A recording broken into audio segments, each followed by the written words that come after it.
Hello Anya. Hello, hello.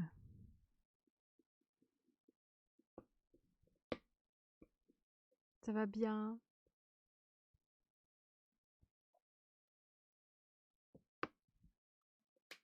Ça va comme un dimanche. Comme un dimanche. Et toi? Hello Lilou Pidou. Pardon, je galère. C'est la première fois en plus que tu chattes par ici. J'espère que tu vas bien. Bienvenue. Vous lisez bien et tout et tout. Enfin, vous vous reposez aussi, mais pas que. Hein. Pas que lire non plus. Hein.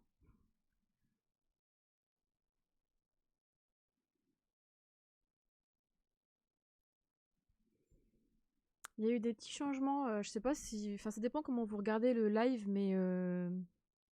Je suis sur YouTube depuis longtemps et je débarque sur Twitch. Ah! C'est cool! Tu verras, on est bien ici. Ah, c'est direct live, c'est cool. Hello Elodie. Je disais, il y a eu des petits changements. Je sais pas comment vous regardez. Oups, c'est moi qui déconne. Hop, ça va, c'est bon. Si vous regardez un peu comment vous regardez le live, mais hello Ulcia. En gros, comme enfin, j'ai réussi à valider le statut affilié de Twitch. J'ai donc des options supplémentaires maintenant. Du coup, il y a pas mal de petites choses qui sont, enfin que je commence à mettre en place tout doucement. Le monsieur est en cours de création des badges, parce que bah, les badges, ils sont pas forcément ouf. Enfin, il y en a pas en fait de base. Et du coup, je lui ai demandé, je l'ai missionné sur les badges. Donc, il est en train de les faire. Je lui ai demandé de me faire aussi des émoticônes et c'est galère. Je lui ai demandé aussi de me faire des émoticônes et pour l'instant, les émoticônes, on va les faire avec des photos, enfin des têtes des bus qui ressemblent beaucoup à certaines expressions d'emoji. Donc on va voir ce qu'il va faire. Mais c'est galère, mais c'est pas si galère que ça. Enfin moi je sais pas dessiner, mais et là je sais pas si vous l'avez, mais normalement au moment où vous avez votre petit message pour écrire, envoyer un message dans le chat, vous avez une petite fraise en dessous. C'est les points de chaîne. C'est un système de Twitch. C'est un système de Twitch où en gros, plus vous regardez forcément le live, enfin des lives de la chaîne, enfin de ma chaîne, même sur d'autres streamers, hein. Mais en tout cas pour cette chaîne-là, plus vous regardez des lives, plus vous allez acquérir des points de chaîne. Et les points de chaîne, en fait, ça permet après d'interagir ensemble sur des défis. Vous pouvez en fait dépenser après ces points de chaîne. C'est de l'argent, enfin c'est un peu comme de l'argent virtuel, mais c'est pas de l'argent, hein, qu'on s'entende. Mais c'est de la gamification en fait au final qui a à l'intérieur de Twitch, entre guillemets, en tout cas à l'intérieur de mon live. Et j'ai mis des petits, comment dire, il y a plusieurs trucs, il y a des récompenses et il y a des défis de la communauté. Et en gros, les récompenses, en gros, c'est que vous pouvez dépenser vos points de chaîne et en fonction de certains, enfin, les prix, en fonction d'un prix, pardon, je vais devoir faire des défis ou des choses comme ça. J'en ai mis quelques-uns. J'ai mis de me tenir droite parce que ça, c'est un de mes gros défauts. Donc par exemple, en gros, si vous avez des points de chaîne et que vous ne savez pas quoi en faire, bah, vous pouvez dépenser 200 fraises et boum, je me mets droite pendant un moment. Enfin, pas un moment, faut que je me tienne droite. Des étirements, boire. Bon, boire, je ne vous attends pas, mais bon, je l'ai mis. Porter un couvre-chef, mais c'est vrai que ça, faut peut-être que je l'enlève parce que vu déjà le casque que je me tape, c'est comme si que... Ouais, c'est comme des points, c'est ça. C'est comme des bons points, ouais. Au final, bon, mon casque fait déjà tout, hein, on est d'accord. Pas de juron. Ça, je sais que des fois, ça sort tout seul. Et un mot interdit en IRL. Boire de l'eau. Bah, boire quoi? J'ai pas mis. En fait, ça, c'est des trucs de base qu'il y a sur Twitch. Je vais peut-être les personnaliser. Par contre, j'ai mis des défis. Et en gros. Hello, c'est Christo. Mais en gros, j'ai mis aussi des défis. Qui est sur 30 jours, mais en fait, je vais pouvoir l'allonger parce que je comprends pas pourquoi ils mettent sur 30 jours parce qu'il va falloir quand même avoir regardé beaucoup de live et j'en fais pas non plus énormément. Mais j'ai mis un no-buy livre, donc il faut qu'il y ait 8000 points de chaîne collectés pour que je puisse faire mon no-buy. Et mais je vais peut-être baisser parce que c'est peut-être un peu ambitieux. Mais j'ai mis aussi 10 000 points de chaîne, ça c'est énorme quand même, pour que je lise un classique sur le mois où le défi sera relevé. Voilà, j'ai mis ça, c'est sympa, on verra comment ça va bouger. Ça va vite, t'es déjà à 310 là depuis le début du live. C'est pas possible. Ah bah donc ça va vite, j'étais peut-être un peu trop ambitieuse. Moi je suis à l'infini. Le dos droit, ah ok. Il commence, vous avez vu, il commence. Par contre ça n'apparaît pas sur le... Ça apparaît moi sur mon... Ah ouais, ça va vite. Oh là, je sens que je vais me taper un classique et je vais devoir faire un no-buy bientôt alors. Ah ouais, ça va vite. En fait, je savais pas, je peux pas le contrôler. Mais en fait, En fait, ça apparaît dans le chat, mais ça apparaît pas sur le stream. Faudra qu'on regarde ça, monsieur. Ah la vache! Et, overdose de flotte en live. Mais non! Bah, vaut mieux de l'eau quand même que autre chose, hein. Mais en fait, ensuite, il y a aussi les modos. Donc, il y a, je pense à Anya. Je pense que Maïté n'est pas là aujourd'hui, mais il y a le monsieur et il y a Charlène. J'ai ajouté aussi, maintenant, on peut faire des sondages et on peut faire aussi des prédictions. Donc, des fois, les sondages, je peux les lancer aussi avec des points de chaîne. Ou pareil, les prédictions. C'est un peu... voilà. Mais en tout cas, on découvre ça petit à petit, tout ensemble. C'était déjà 300 dès que je me suis connectée. Ah ouais, c'est très généreux, en fait. Mais je peux même pas, en fait, les générer, enfin, les contrôler. Mais bon, c'est pas grave, tant mieux. Tant mieux, tant mieux. Parce que là, en gros... Ouais, je peux même pas choisir dans les paramètres. J'ai appelé ça la cueillette des fraises. Mais bon, tant mieux. Tant mieux, mais je vais peut-être revoir les objectifs plus élevés alors, pour que vous puissiez dépenser vos points de chaîne. Parce que là, je sens que... Mais par contre, on fera peut-être un live ou quoi, ou si vous avez des idées, il faudra pas hésiter à me dire les défis. Ça peut être vraiment cool. Je trouve ça cool comme interaction et tout. Oh là là! Bon bah, je suis une fraise généreuse. Toi aussi, Liloupidou.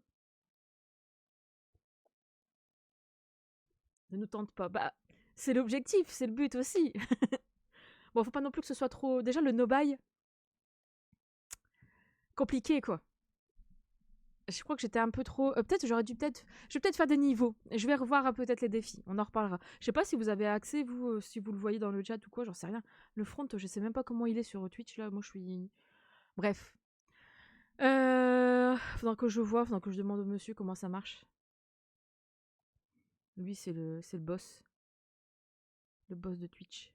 Non, le boss qui connaît tout, un peu plus de choses que moi. Ah, j'ai été voir, c'est 300 quand on est abonné. Ah, ok, et plus 10 toutes les 5 minutes. Ok. Oui, on voit quand on clique sur la petite fraise. Ah, trop bien! Non. Ah, trop bien, c'est cool. Bah, de toute façon, je vais revoir ça. J'ai fait ça ce matin, vite fait. Je vous avoue, je voulais mettre les badges tout à l'heure, mais bon. Apparemment, je mettais trop de pression au monsieur. Hello Stéphanie! Donc, du coup, j'ai pas fait.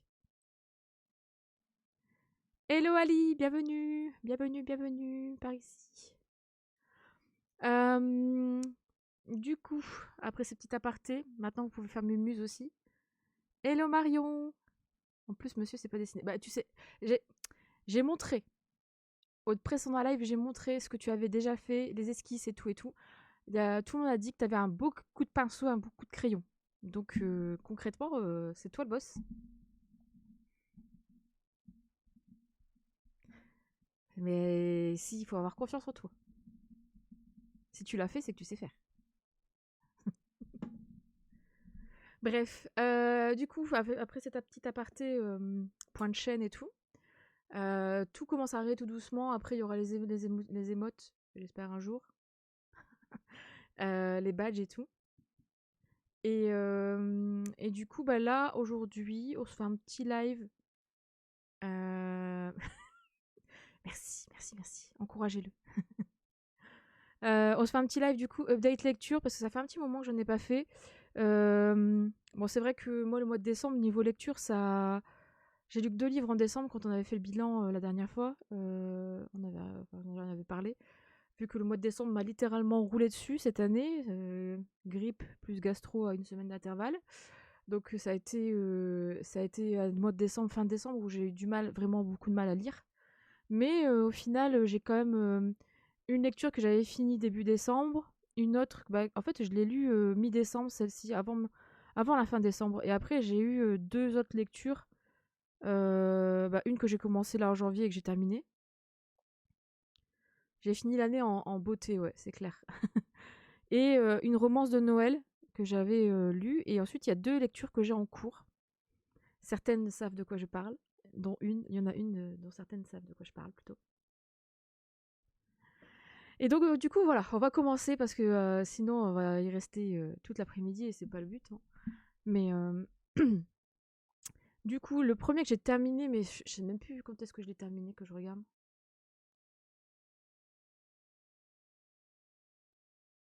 Je l'ai terminé quand celui-là? Ouais, le 29 novembre. Donc, pour dire, en fait, sur Livre Addict, c'est rigolo parce que. Enfin, c'est rigolo. J'ai une lecture que j'ai terminée le 29 novembre et après, les deux autres lectures, je les ai terminées le 26 décembre et une le 5 janvier, quoi. Le mois de décembre, ça a été la cata. La cata, alors que je voulais lire plein de trucs. D'ailleurs, j'ai pas lu le livre que je m'étais imposé dans mon challenge 12 livres, 12 mois au mois de décembre. Parce que, en fait, je l'ai commencé, mais je commençais déjà à tomber malade et j'arrivais pas à lire. Donc il est là, c'était The Bone Season, je l'ai pas mis sur l'overlay. Mais c'était The Bone Season de Samantha Shannon. Ça a l'air bien, hein, mais j'avais pas le mojo, j'avais pas la force de lire et j'avais pas non plus l'envie de me lancer dans un gros livre et tout. Donc c'est peut-être aussi pour ça que j'ai lu une romance de Noël entre deux et de la romance, tout simplement. Mais le dernier livre que je m'étais prévu l'année dernière là, pour le challenge 12 livres, 12 mois, je l'ai pas lu, malheureusement. Mais bon, c'est pas grave, je le lirai prochainement ou plus tard, on verra. On va se trouver comment dire, une date, enfin un mois, on verra. Une envie. Je surveille parce qu'il y a Ebus qui est couché comme un pacha sur le rebord de la petite fenêtre. Il vient de faire un gros s'étendre comme un pacha, mais j'ai peur qu'il vienne faire des bêtises. C'était bien quand il dormait. Il a un peu la tête dans le cul. Ouais. Bref, du coup, j'ai lu. Tadam le tome 3. Mais non, c'est pas son genre. Oh, tu le sais. Un petit peu quand même. Un petit peu. Surtout quand il va là, en face de moi, là, ma bibliothèque où il y a tous mes trucs du Seigneur des Anneaux, il aime bien monter, où il y a toutes les figurines pop. Et à chaque fois, je l'engueule. Bref, j'ai lu du coup, j'ai terminé le tome 3 de Froid comme une tombe. C'est le tome 3 de la saga Chasseuse de la nuit de Janine Frost.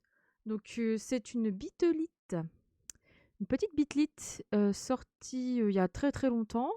J'en ai déjà parlé, je sais qu'il y a des fans de cette saga dans le chat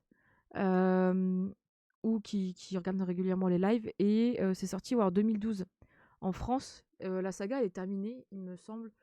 Et donc du coup j'avance lentement et sûrement dans cette saga. Ouais, elle est terminée. Il y a 7 tomes avec des hors-séries et tout.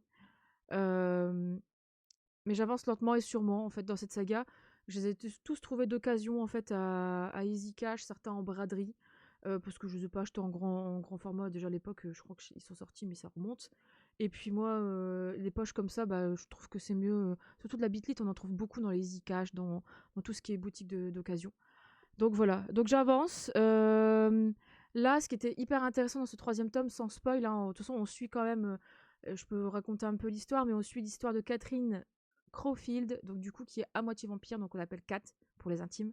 Elle passe son temps à tuer des vampires et des démons en espérant tomber un jour sur son père qui a détruit la vie de sa mère jusqu'au jour où elle est enlevée par Bones, un vampire chasseur de primes qui va lui prouver que tous les vampires ne sont pas mauvais. Et c'est ça qui est hyper intéressant en fait, c'est la relation entre ces deux personnages-là qui est assez parfois loufoque, grotesque, mais toujours bien maîtrisée, on va dire. C'est pas extrême non plus. C'est très bien, c'est un peu il y a des références à la pop culture, il y a des références à certaines séries télé qu'on connaît, des X-Files, il y a des références au Seigneur des Anneaux, par exemple, dans leurs échanges parfois, ou même dans les réflexions qu'elle peut avoir, Kat. Et c'est assez frais, c'est assez dynamique. C'est un peu comme un Ivy Wild. Le personnage féminin me fait penser beaucoup à Ivy, où elle n'a pas la langue dans sa poche, elle est badass, surtout très très badass. Et donc là, on continue ses aventures, hein, parce que dans le tome 1, elle rencontre Bones, du coup. Elle essaie de trouver son père pour le zigouiller parce que il a limite, enfin c'est pas qu'il a limite, il a violé sa mère, hein, et est né du coup de ce viol Kat, qui est à moitié humaine, à moitié vampire. Alors que les vampires ne peuvent pas procréer avec les humains. Donc déjà, elle est assez spéciale, la petite Kat. Et puis, du coup, elle se fait accompagner au fur et à mesure par Bones. Il va y avoir forcément d'autres histoires, je vous le donne en mille. Bones va pas être que son compagnon comment dire, de chasse, entre guillemets. Ça va être aussi son compagnon tout court. Et donc, du coup, tiens, j'avais un post-it là-dedans. Et donc, du coup, voilà, c'est vraiment bien. Et là, ce tome 3, ça approfondit, comment dire, alors là où dans le tome 2, il y avait un passage où on voyait pas les deux personnages principaux ensemble, mais à la fin, c'était rattrapé et rattrapé parce qu'il y avait des scènes de cul partout à tous les chapitres. Là, ce tome 3, il y a quasi rien, il est vraiment bien fait. Et par contre, on se concentre plus sur le contexte, sur qu'est-ce qui se passe avec son père, avec d'autres personnages secondaires et tout, et c'est vraiment pas mal. Et surtout, il y a une saga que j'avais mis de côté qui s'appelait, je ne sais plus comment, la saga avec Vlad. Du coup, c'est le prince des ténèbres, je crois.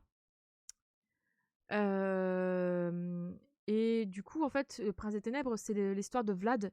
Donc Vlad, vraiment Vlad, hein, le Dracula, qui apparaît dans ce tome 3 là, en fait. Et j'ai beaucoup aimé ce personnage en fait dans ce tome 3. Donc c'était vraiment trop cool. Et franchement, si vous cherchez une bonne saga Bitlit, moi je vous la conseille vraiment. Et ce tome 3, il était vraiment intéressant parce que du coup, l'arrivée de Vlad, ça rapporte un peu de fraîcheur dans l'histoire.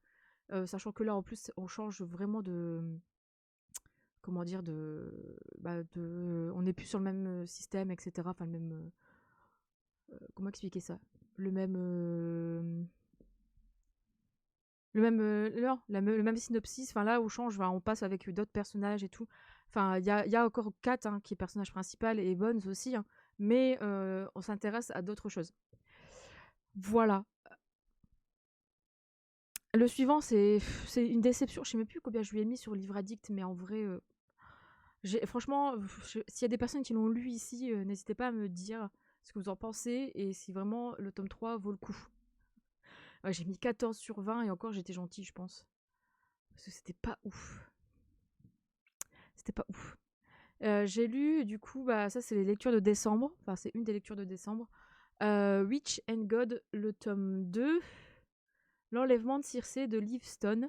Donc, je l'ai lu assez rapidement, en fait, à partir du moment où j'allais mieux. J'ai mis du temps, hein, je l'ai traîné, mais je l'ai lu assez rapidement.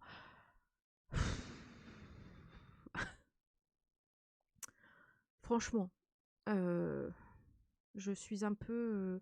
j'ai pas forcément kiffé... Enfin, ce tome 2, il est pas ouf, quoi. Enfin, moi, je trouve.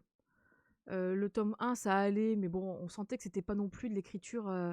En fait, moi, je trouve que l'écriture, elle est pas ouf, hein. Enfin, c'est plat, hein, c'est assez creux quand même, hein. Faut pas se voiler la face. Et là, le tome 2, en fait, le truc que je reproche, c'est que ces deux personnages qu'on présente comme des ennemis qui ne peuvent pas se blairer dans le tome 1, et au final, en fait, là, en 3 secondes, il se passe un truc et au final, ça y est, ils sont plus ennemis, quoi. Maintenant, en fait, il se passe de je peux pas te blairer, t'es mon ennemi mortel, et je t'aime, en fait, je t'ai toujours aimé. Et c'est pas du tout crédible, en fait. Moi, j'ai pas trouvé la romance entre les deux crédible parce que il y a un switch qui se fait en 3 secondes sur leurs sentiments. Et puis à partir du moment où elle sent qu'elle a de l'attirance, après c'est YOLO, hein, allons-y, gaiement. Et puis ils font semblant qu'ils peuvent pas, mais en fait, si. Lui, franchement, Hermès, donc je vais peut-être vous faire un peu le résumé. Mais là, en gros, dans le tome 1, on suivait Ella et comment il s'appelle déjà? Je sais plus l'autre. C'est un des dieux. Ella et comment il s'appelle? Le dieu de la terreur. Comment il s'appelle? Il est même pas noté là-dedans? Deimos, c'est ça. C'est lui? Ouais. Donc elle va tomber amoureuse, ils vont se marier, gna gna gna.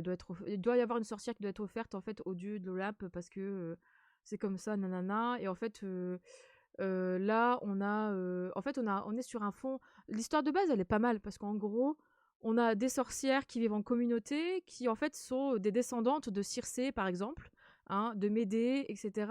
Et elles ont leur déesse, la déesse de la magie entre guillemets, c'est Hécate, si je me trompe pas. Hécate, en fait,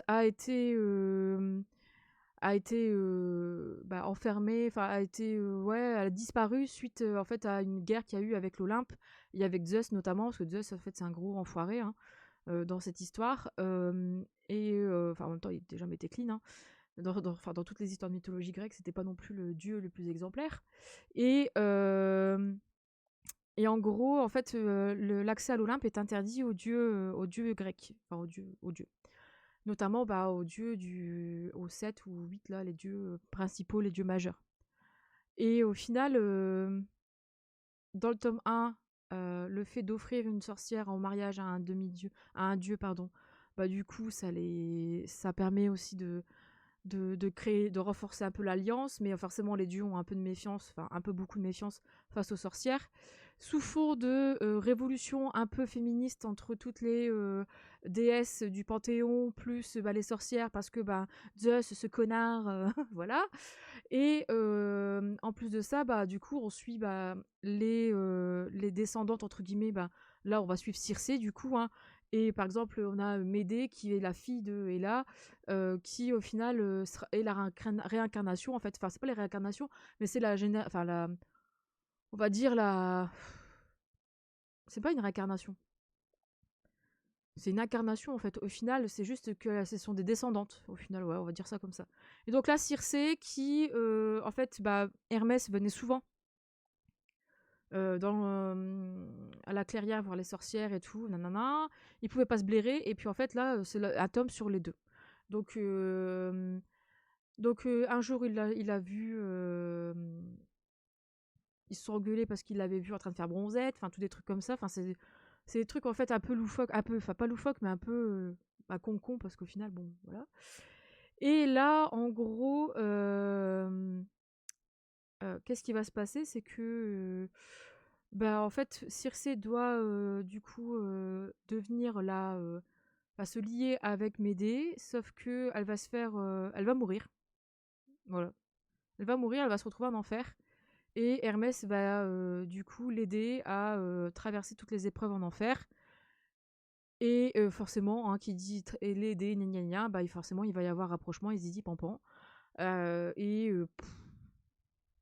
En fait, leur histoire, pour moi, elle est pas crédible parce que, ouais, comme je disais au début, à partir d'un moment, un coup, elle peut pas le blairer. Et puis, lui, en fait, il est hyper stoïque et tout. Et d'un seul coup, voilà. Je sais pas comment dire. Moi, ce tome 2, en vrai, je l'ai pas du tout apprécié. Et c'est pour ça que j'hésite à me prendre le tome 3. Parce que, du coup, le tome 3, j'ai vu qu'il se... La fin, du coup, laisse un peu... Voilà. Mais le tome 3 est sur la troisième des sœurs du coup du clan des sorcières, donc Méroé. Donc il y a Ella, Circé et Méroé. Et elle, du coup, elle va se faire enlever aussi par Zeus et il va l'acheter dans les forges d'Héphaïstos. Voilà. Donc on sait très bien ce qui va se passer hein, dans les forges.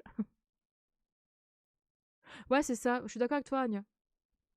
Très fine. Elle est très fine, mais tellement fine que c'est pas crédible. En vrai, Lucia, moi c'est pareil. En fait, franchement, hein, moi, je vais vous dire, c'est parce que c'est de la mythologie et que j'aime bien les réécritures, en fait, avec de la mythologie grecque, etc., que je les ai achetés. Le premier, j'avoue, il m'a pas laissé... il m'a fait une bonne impression, mais c'est vrai que l'écriture... Moi, c'est l'écriture qui me dérange. C'est que c'est pas non plus hyper bien écrit, enfin, en tout cas traduit. Je sais même pas si elle est française ou anglaise, cette dame. Euh... Je sais même pas si le traducteur est mis. Même pas. Donc c'est une française alors. Donc là, il n'y a pas de traducteur. Bah, je pense que c'est une française du coup.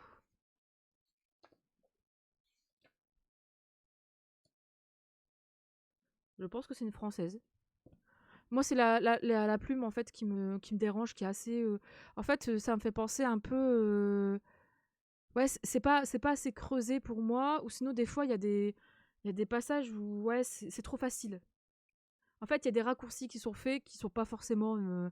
Et puis, des fois, on ajoute du détail alors qu'on s'en fout parce que c'est pas réutilisé. Pour moi, on survole. Voilà. Donc moi, c'est la plume qui me dérange le plus. Après, il y a tout le monde, forcément, c'est du BMR, la romance comme ça. Les gens sont très friands et en parlent beaucoup. Ouais, ok, française. Et du coup, ouais. Mais moi, j'ai du mal avec la plume. Et franchement, j'hésite à me prendre le tome 3. Peut-être que si je le trouve d'occasion. En plus, je l'ai vu hier quand je suis allée faire un petit tour en librairie. Le tome 3, mais forcément, hein, c'était l'édition collector, soi-disant, l'édition limitée, nana. La réimpression, alors que c'est le même livre avec une couverture différente, qui coûte 20 balles en plus. Là, ouais, là que tu payes 19, c'est rien même, tu vois, au final. Mais, et du coup, je me suis dit, bon, bah tiens. Puis après, je me suis dit, oh non, vas-y, 20 balles, ça me saoule. Je préfère m'acheter autre chose. Et du coup, en fait, je verrai, mais moi, perso, ce tome 2 en fait est décevant et je sais qu'il y a beaucoup de personnes, enfin beaucoup, il y a quelques personnes sur Insta en tout cas qui m'ont envoyé des messages quand je le lisais qui m'ont dit que elles aussi elles n'avaient pas aimé ce tome 2, enfin, que c'était pas le meilleur et qu'il était pas, enfin qu'il était pas ouf. Bah purée, le tome 1 il n'est pas non plus ouf non plus quoi. Donc bon. Hello Steph Navarro, bienvenue. Alors le 2 je l'ai laissé de côté au bout de 100 pages. Pour l'instant, vu que tu me dis je vais pas remettre le nez dedans. En fait, ouais, bah moi j'ai, ouais. Moi, je l'ai tenu parce que j'avais ça à lire et puis je me disais, bon, allez, ça va aller vite. Et ça allait vite, hein, effectivement, mais bon. Du coup, je vais passer mon chemin, cette saga. J'ai tellement d'autres livres à lire dans ma palle. Ouais. En fait, pour moi, je pense que c'est une réécriture un peu, pas, je vais pas dire cheap, hein, mais c'est une romance inspirée de la mythologie qui fait le café. Pour moi, par comparaison, je vais dire, je préfère Hadès et Perséphone de Scarlett, je sais plus comment, qui est sorti chez Hugo, où il y a plus. Enfin, moi, c'est plus l'univers qui m'a attiré plus, on va dire. Et on était plus dans la tête du personnage principal, il y avait quelques descriptions et tout, que ça. Ça, je sais pas, j'ai du mal avec le style d'écriture. Alors que l'autre côté, c'est d'une traduction, donc la ligne est très fine. Hein, ouais.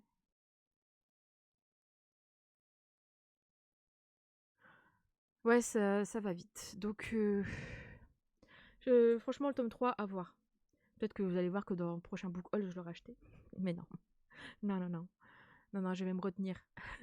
Non, et puis en vrai, j'ai pas envie de dépenser 20 balles pour ça. Je préfère dépenser 20 balles pour d'autres sorties. Donc au pire, je verrai, mais peut-être deux cases si un jour je tombe dessus, mais ça m'étonnerait.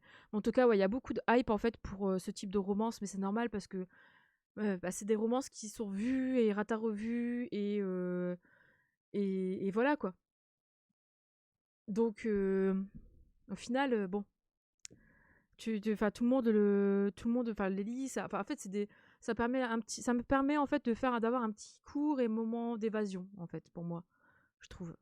C'est pas non plus le truc de ouf quoi. Le truc intéressant c'est juste la mythologie et encore. Là, le seul truc positif aussi pour moi que j'ai dit là au début, qui est assez bien traité, c'est que, enfin ça commence, en tout cas, on sent que l'auteur elle veut ajouter quelque chose un sujet d'actu, c'est-à-dire bah, le féminisme en fait, là concrètement les dames de l'Olympe là qui vont toutes se révolter face à Zeus en fait. Voilà. Alors le petit suivant, c'est un livre de Noël, c'est une romance de Noël. Je l'avais pas trouvé, je sais plus quand j'étais allée en magasin et au final j'ai réussi à le choper. J'ai lu Au cœur d'une nuit de Noël de Erika Boyer, donc c'est chez Hugo Poche, dans la collection du romance. Hein. Donc c'est une romance classique. C'est un roman qui a 24 chapitres et dont un épilogue, donc ça veut dire qu'on peut le lire le 25 au soir. Concrètement, en fait, j'ai essayé, de le lire, un chapitre par jour. Je crois qu'arrivé au 11-12 décembre, j'avais rattrapé mon retard, en fait. J'ai trop eu du mal. Mais, mais voilà, je vais vous lire un peu le résumé, enfin vous faire un peu le résumé. Je lui ai mis un 15 pour vous dire, c'est pas non plus la meilleure des notes pour moi. Je pense que le pire que je donne à chaque fois, c'est 13, 14, quoi.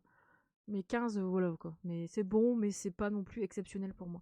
Donc en gros, on suit Layla, qui est une jeune femme en fait, qui est assez, qui est punchy, qui aime beaucoup la vie, qui sourit à la vie, etc. Et qui a son meilleur ami qui s'appelle Sydney. Elle vit à Toulouse. Ouais, c'est ça. À lire une fois, c'est ça. Concrètement, je sais même pas si je vais le garder. Pour dire, je l'ai lu une fois, c'était mignon, c'était sympa. Voilà, pas plus. Par contre, le fait de le lire un chapitre par jour, c'est pas mal. Moi, j'aime bien. Le fait que ce soit enfin, pas calendaire, j'ai dit épistolaire, non. Que ce soit calendaire, c'est pas mal. Et donc, du coup, histoire. Donc, Layla et Sydney, ils sont meilleurs potes depuis toujours. Sydney, c'est vraiment son rock, le garçon avec qui elle a passé toute son adolescence, etc. C'est son confident, et tout et tout et tout. Vous voyez où je veux en venir.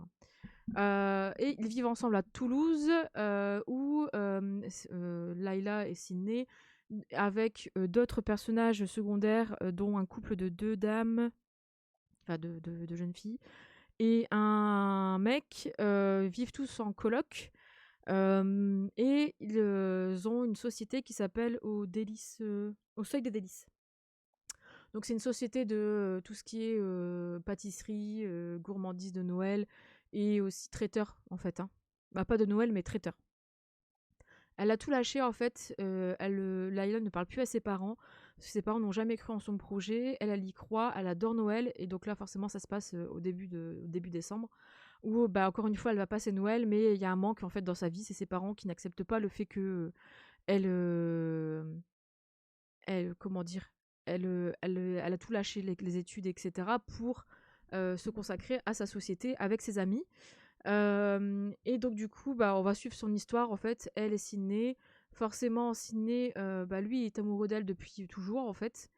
Et peut-être que ce sera le Noël qui va faire que, je vous en dis pas plus, mais bon, vous devez le deviner. Hein. Voilà. Et aussi, bah, elle a une maladie. Alors ça, maladie, oui, juste des petits soucis de thyroïde et qu'il faut que ses hormones déconnent. Mais ça, j'ai trouvé ça un peu. Je me suis dit, bah en fait, elle en fait tout un monde dans l'histoire, enfin dans le bouquin, ça en est fait tout un monde.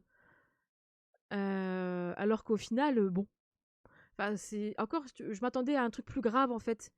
Mais tout du long, au début, c'est en mode ah ouais, avec ma maladie, j'ai des sautes d'humeur, je suis fatiguée.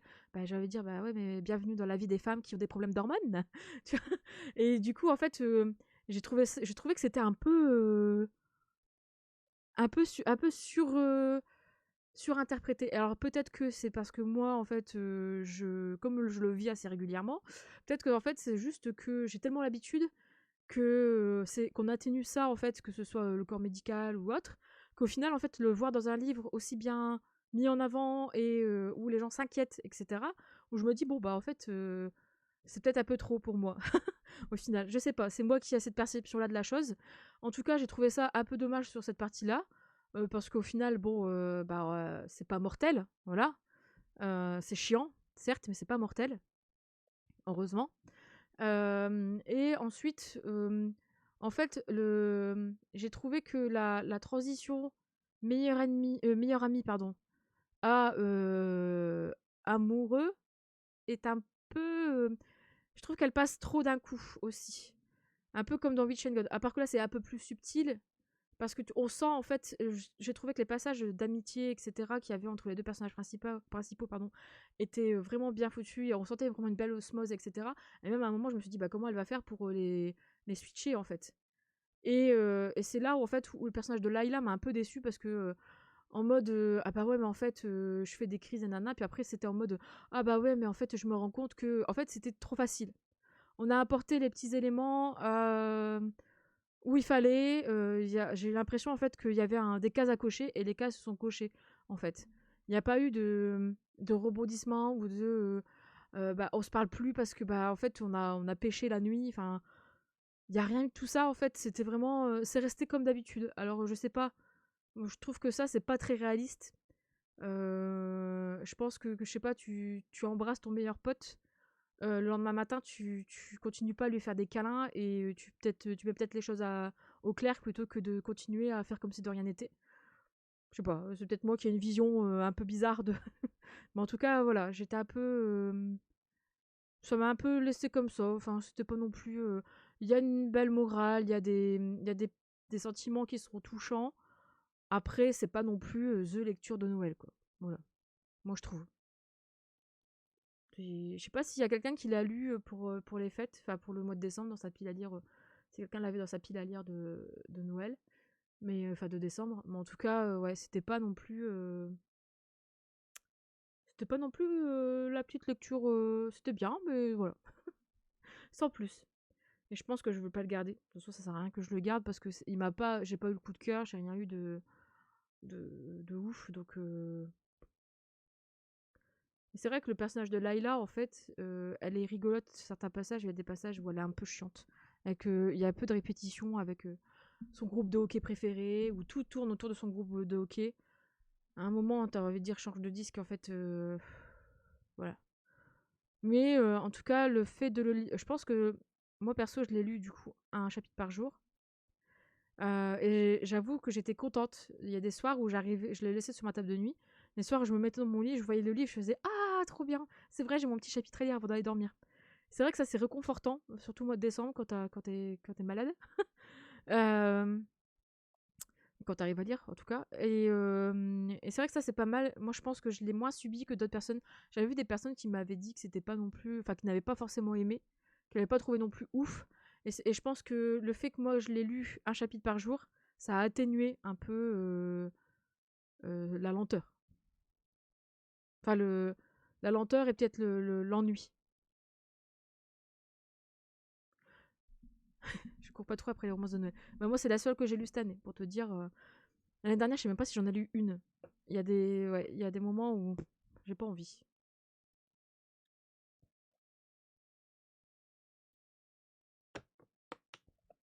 De toute façon, j'en ai plus. À part celle-là, j'avais rien d'autre. Charlène, elle a lu celle de Laura S. Wilde. Ouais, c'est ça. Un Noël presque parfait ou un truc du genre. Et elle m'a dit que c'était génial. Donc peut-être que l'année prochaine, je me prendrai celle-là, sachant qu'il y a le tome 2. Elle va sortir le tome 2. Je pense que l'année prochaine, j'en lirai qu'une et je lirai celle-là. Moi, j'avais lu la saga. Oh, je sais plus, la saga de Laura S. Wilde avec 4 tomes. Ou au bout du troisième tome, j'en avais déjà marre parce que c'était toujours la même chose, la répétition, gna gna gna. Mais bon, voilà quoi. C'était pas. J'aimais bien sa plume quand même, donc ça allait. J'avoue, les romances de Noël, je suis passée un peu à côté cette année. Ah, mais moi, ça fait quelques années aussi, Elodie, faut pas s'inquiéter. C'est vrai qu'il y a des moments, en fait.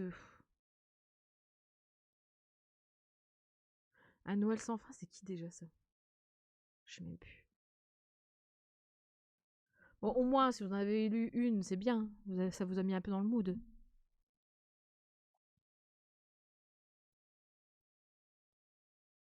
Vous faites quoi pour Noël? Ok. Je lirai des romances de Noël quand Charlène et toi, vous écrirez votre livre. Ouh! Ça sera pas. Ça sera pas.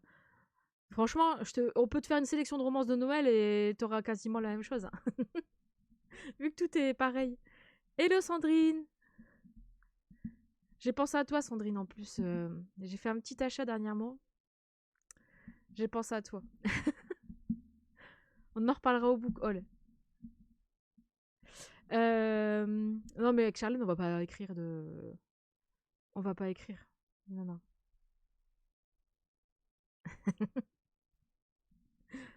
Non, non, on va pas écrire, hein. Mais bon, c'est vrai que c'est tentant quand on voit que tout est pareil quasiment. Il faut de la neige, un ronchon ou une ronchonne. Un esprit de Noël et c'est bon, roule ma poule. Euh, Bah ensuite, on passe au dernier bouquin que j'ai lu. Et après, c'est que des lectures en cours.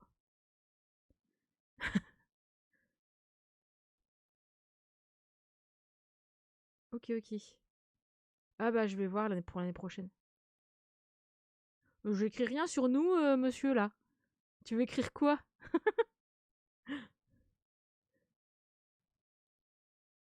Ouais, ça dépend des années, Sandrine. C'est ce que je disais, moi, la dernière, je crois que j'ai rien lu. Cette année, j'ai lu que ça. Et c'était pas non plus. Après, moi, le mois de décembre a été assez particulier cette année, vu que j'étais malade assez. On va dire la moitié du mois, donc bon. Voilà. Ça n'a pas été ça. Oui.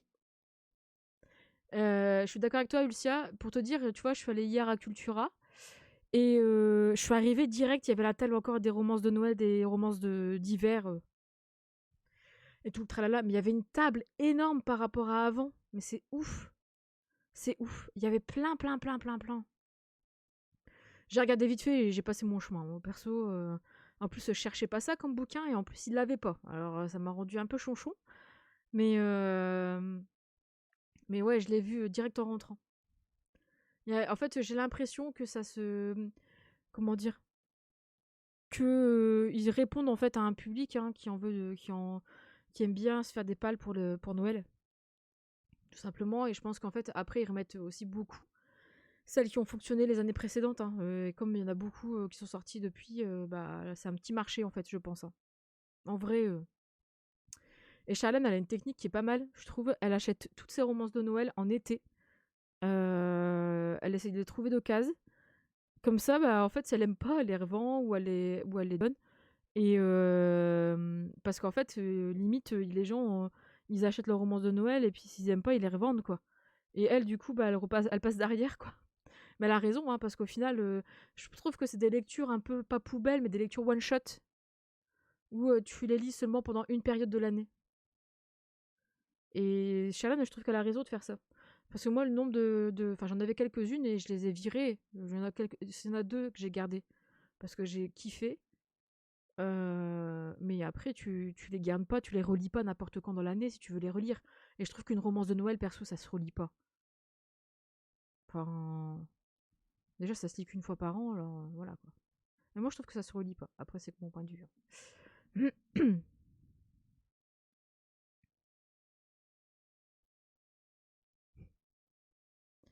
Moi, franchement, celle que je garde là, c'est celle que j'ai beaucoup aimée et que j'ai eu un coup de cœur, c'est celle de Juliette Bonte. Pour dire. Et je sais que je vais pas les relire, peut-être que je les lirai parce que je vais les relire un jour parce que je m'en souviens plus, mais. Et encore. Et encore. Alors, et le petit dernier que j'ai terminé, là j'ai mis 5 janvier, ouais, j'ai terminé cette semaine. Ah, c'est le premier livre qui était dans la liste des 12 livres, 12 mois qu'on avait mis ensemble. Hein. Je vous dis pas que j'ai tellement envie de lire le livre du mois de février, là, quand même. La seule que j'ai gardée, c'est la Karen Ponte. Karen Ponte, tu vois, je ne l'ai pas encore acheté, j'ai bien envie de l'acheter. Vous faites quoi pour Noël? Parce qu'il est trop marrant. Bah, faut que je l'achète celui-là. Ah. Je savais que j'allais avoir des réactions avec celui-là. Première lecture de l'année, et franchement, ça m'a fait du bien. Ça m'a fait du bien, ça faisait longtemps. Ça faisait longtemps que j'avais pas, déjà d'une, abandonné un livre, ou que j'avais pas commencé un livre sans le terminer, etc. Ouais, le tome 3 sort à la fin du mois en e-book, j'ai vu, et il sort à la fin février en papier. Elle est trop belle, la couverture du tome 3. Pouah, j'adore. Surtout quand j'ai lu là, enfin quand tu connais l'histoire maintenant, tu lis et tout, tu vois les personnages en fait. Et je trouve que les couvertures sont hyper bien faites parce que ça te donne une idée du personnage en fait que tu es en train de lire quoi. La couverture du tome 2 elle est super jolie et la troisième là elle est magnifique. Bref. Du coup, Le Royaume du Nord, le tome 1, La Princesse étrangère, c'est dans la collection onirique chez Bookmark et c'est de Virginie Descamps. Ben, que dire? Je vais vous lire le résumé. Et le hashtag qu'il y a derrière, on est sur de la romance, royauté, complot, guerre. Il n'y a aucune fantaisie. Par contre, je tiens à le préciser, il n'y a aucune fantaisie. Dans le sens où il n'y a pas de pouvoir magique, il n'y a pas de machin. C'est vraiment un roman où on est sur de la politique, sur des royaumes différents. Un royaume dans le chaud, un royaume dans le froid, enfin, etc. Et c'est vraiment en fait des accords, découverte des mœurs et des coutumes d'un pays à un autre, etc. C'est vraiment du politique et de la royauté. Alors non, il n'y a pas du tout de fantaisie. Non, non. Moi en fait, j'avais relu le résumé avant de l'acheter, hein. Et je m'étais dit, bon, je vais tenter quand même. Mais il n'y a aucune fantaisie dans le sens où il n'y a pas de pouvoir magique, il n'y a rien du tout. C'est vraiment. Ça m'a fait penser un peu à la passe miroir, au début de la passe miroir, où il y avait vraiment. Enfin, c'est vraiment une intrigue très complotiste, en fait, avec. Voilà, il n'y a pas énormément de complots, mais il y en a quand même. Mais avec des personnages qui ne peuvent pas saquer le personnage principal, où ils lui font une crasse, enfin, des choses comme ça. C'est que des choses comme ça. Donc l'histoire évolue comme ça. Elle évolue pas avec de l'action à fond les ballons, etc. On se laisse glisser, on est emporté dans la vie en fait de comment ça s'appelle déjà? Merde, Eugénie. D'ailleurs, elle a trop beau prénom. Donc je vais vous le résumer. Négocier ou courber les chines, se battre ou périr. Au jeu de pouvoir, seuls les plus habiles s'en sortent. La princesse Eugénie a été éduquée dans l'ombre de ses aînés, condamnée à un futur sans éclat. En gros, la princesse Eugénie, elle vient d'un pays situé sur une petite île, un peu plus au sud de ce monde, hein, enfin, du monde où ils vivent, où en gros, comment dire? Il y a trois, enfin, ses parents ont eu deux enfants, donc un garçon qui est l'héritier, une fille qui va être mariée à un roi d'un pays voisin, par exemple, qui a été élevée pour devenir reine, et elle, Eugénie, en fait, est un accident, en fait, entre guillemets, hein, qui devait pas naître, entre guillemets, enfin, qui n'était pas prévu qu'il y ait un troisième enfant. Et généralement, le troisième enfant, bah, du coup, là, il est envoyé pour faire un peu de géopolitique, en fait. Et donc Eugénie se retrouve bien éduquée, mais voilà, dans l'ombre de ses aînés et condamnée à un futur sans éclat, parce que elle, on va la faire marier entre guillemets à un duc ou un autre, mais elle ne sera jamais reine ou impératrice ou autre. Mais lorsque leur voisin menace son royaume et qu'elle est envoyée dans le Khaïsar de Sibérion, donc c'est-à-dire au nord, vraiment au nord de ce monde, où il fait très froid d'ailleurs, pour y rencontrer leur souverain, aussi impitoyable et glacial que le pays qu'il dirige, Eugénie se retrouve propulsée sur la scène politique internationale. Devenue émissaire pour son île, elle va devoir se plier aux revendications de son hôte, tout en essayant de rester en vie, car dans l'ombre, les complots et les jalousies se multiplient. Mais quand sa main est exigée comme garantie, les dés sont jetés. Si elle compte survivre et épauler son intraitable époux, Eugénie n'a d'autre choix que de s'endurcir. Ouais, je suis d'accord avec toi, Ali. Ouais, c'est vrai. C'est vrai, mais oui, ouais, dans ce petit côté-là, ouais, le petit côté qui n'était pas forcément destiné à, oui,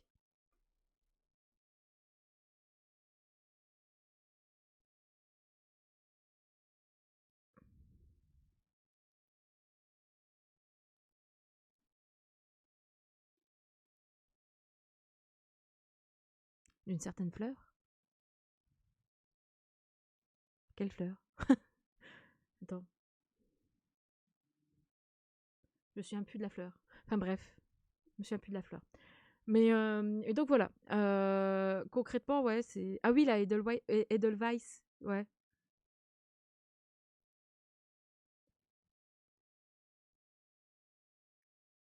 Ouais, ouais, ouais, mais c'est pas ce petit côté-là. Mais oui, Fanny, je suis d'accord avec toi. En fait, oui, c'est de la fantaisie parce que tu es dans un monde qui n'existe pas, mais il y a pas de magie, voilà. En tout cas, faut le savoir. On est sur des personnages qui, ont un vécu, le Kaiser du coup, enfin c'est le Kaiser du coup, qui est assez particulier comme personnage et j'aime beaucoup. Il y a beaucoup de mystères autour. En fait, au fil de ce tome-là, en tout cas, on découvre, de plus en plus, mais tout doucement, les problèmes de famille, etc. Plein de choses comme ça. Et du coup, c'est vraiment bien foutu. Franchement, c'est vraiment bien foutu. Marion, le tome 3, c'est le dernier tome, ouais. C'est le dernier tome. Vivement. D'ailleurs, je vais lire le tome 2 incessamment sous peu, moi, c'est sûr. Hello Amélie. Et donc voilà. Après, au-delà de ça, en fait, il faut vraiment savoir. Ça à vous de voir, hein, mais je m'étais dit, il faut que j'en parle parce que il est clairement, c'est vraiment, il y a aucune présence de magie, et cetera. C'est vraiment du complot, des moments de vie qu'on va suivre, d'Eugénie quand elle est, dans le nord, quand elle revient chez elle, et cetera. Enfin bref, toutes des choses comme ça. Donc il y a c'est vraiment, en fait, pour moi, c'est de la tranche de vie, mais tranche de vie un peu royauté, et cetera. Mais je comprends, Lucia. Moi, j'ai failli. Je pense que je vais le lire dans pas longtemps. Oh mais enfin voilà, la fin du tome 1, j'avais vu que beaucoup de personnes avaient dit: «Ouais, c'est pas possible, nanana, voilà, voilà», tu vois? Enfin, c'est il me faut la suite, nanana. Enfin, franchement, si ça se passe comme ça doit se passer, il y aurait pas de tome 2 ni de tome 3 en fait. Après peut-être qu'il va se passer un truc grave, hein, mais c'est vrai que oui, je le sentais arriver en plus, quand j'ai terminé ce tome 1, j'étais là en mode: Ça se termine pas comme ça, c'est pas possible. Faut pas que ça se termine comme ça. Faut pas qu'il y ait une fin comme ça. Enfin, en plus, on a un passage en plus hyper important là. Il se passe en fait plein de choses, mais c'est plein de choses de la vie courante en fait, avec du coup le côté royauté, le côté complot, le côté enfin, géopolitique, le côté politique aussi. Et j'ai hâte de lire la suite parce que je pense que le personnage de Jenny va beaucoup évoluer. Enfin, j'ose espérer, en tout cas. Je pense que ça va être un personnage qui va beaucoup évoluer, la relation qu'elle a avec certains personnages aussi. Il y a un passage aussi qui m'a beaucoup marqué et en fait, il y a des passages qui m'ont frustrée dans ce tome 1. Il y a un passage qui m'a frustrée sur des choses qu'elle ne dit pas. Et je pense que les personnes qui l'ont lu doivent savoir de quoi je parle. Mais il y a des choses qu'elle ne dit pas. Et t'as envie de dire, mais punaise, dis-le, ça va foutre le bordel après, tu vas t'engueuler avec la personne, nanana. Et t'as envie de dire, mais ouvre ta bouche, quoi, dis-le, porte tes. Hein, et puis voilà.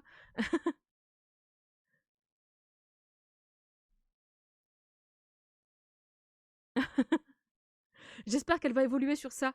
Oui, communication, c'est ça. J'espère qu'elle va évoluer sur ça en fait dans le tome suivant et dans le dernier tome parce que en fait, elle se plaint en fait de pas avoir, enfin dans l'histoire, t'as quand même beaucoup de confiance qui doit être, qui doit s'amener et qui doit se créer. Et au final, elle déplore ça, mais sauf qu'elle fait, elle le fait pas non plus de son côté. Donc c'est ça qui, oui, c'est ça. T'as envie de la secouer. Alors après niveau écriture et niveau plume, je trouve que ça se lit très bien, c'est très agréable. Il y a des détails là où il faut. Il y a pas de carte. J'ai pas regardé si dans le tome 2 s'il y en avait une. Il y a pas de carte, mais en fait on imagine bien. C'est bien écrit, c'est bien décrit, donc du coup on imagine bien comment est le pays, enfin le monde en fait où il se trouve, hein, l'univers, où on a un grand territoire qui appartient du coup au Kaiser. Enfin, un territoire, une île qui est un peu plus en mode. Moi, je vois ça un peu plus comme l'île de la Réunion, quoi. L'île de la Réunion ou la Guadeloupe. Où, en fait, enfin, ils peuvent entrer en guerre avec un autre peuple, etc. Enfin, je trouve que ça arrive un peu. On arrive à bien imaginer la chose. Donc, franchement, pour l'écriture et tout, la description, par rapport, par exemple, à un Witch and God où bon, c'était limite, là, on a tout est bien décrit. Et en fait, ce qui est bien, c'est que on n'a pas, il y a pas des longs passages d'ennui, on va dire. Voilà. Donc tant mieux. Et qu'est-ce que j'allais dire? Un autre truc qui est bien aussi. Enfin, en tout cas, il faut bien s'accrocher. C'est qu'ils ont beaucoup de titres, de noms, de titres donnés. Eugénie, on l'appelle Votre Grâce. Le Kaiser, il s'appelle Kovan, mais on l'appelle aussi Kaiser ou je sais plus comment il s'appelle aussi. Le père d'Eugénie, on l'appelle son excellentissime ou son je sais plus quoi. Enfin, en gros, des fois ils sont appelés par leur titre, des fois ils sont appelés par leur prénom. Et du coup, au début, quand tu connais pas encore bien l'univers, tu peux te mélanger un peu les pinceaux. Faut être bien concentré, quoi. C'est pas un livre non plus qui va se lire, euh, en regardant la télé, par exemple, ou en. Je trouve que c'est surtout le début. Voilà, c'est pas un livre comme ça qui te permet entre guillemets de voyager un petit peu, enfin de sortir un peu, enfin de penser à autre chose en lisant, je trouve. Mais en tout cas, c'était vraiment cool. Je mis 19, j'ai pas mis 20. Je sais pas pourquoi. Je pense que en fait, j'ai pas mis 20 parce qu'il n'y avait pas la petite touche de magie. Mais au final, je trouve que s'il y avait une petite touche de magie, je suis pas certaine que ça aurait apporté quelque chose en plus. Je trouve que en fait, chaque personnage et comment ils sont décrits, leur façon d'être, etc., comment dire, ça suffit. Je vais y arriver. Donc, ouais, très très bonne surprise et hâte d'avoir la suite. Après, niveau du prix, ouais, celui-ci, il a 23, le tome 2, il a 19. J'ai pas compris. Il me semble qu'il a 19 le tome 2, si je me trompe pas.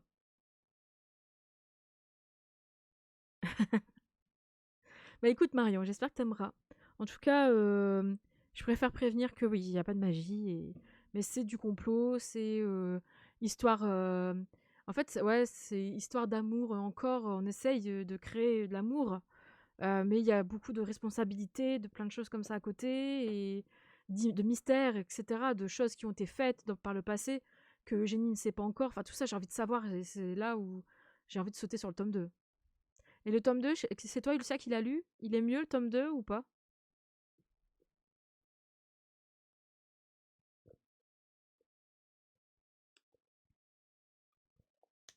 Ah, je savais pas ça, c'est Christo, que les tomes suivants étaient moins chers. C'est con parce qu'en fait, ils devraient faire le contraire. Un prix d'appel sur le tome 1, où là, t'achètes et puis tu découvres et tu kiffes, et t'as envie d'acheter la suite, quoi. Enfin, en tout cas, c'est un petit défaut marketing, ça. Mais j'espère que le tome 2 est aussi cool. Je pense, parce que vu la fin du tome 1, vu comment ça bouge et tout, enfin, vu comment ça continue, mais il y a des choses qui arrivent et tout, enfin.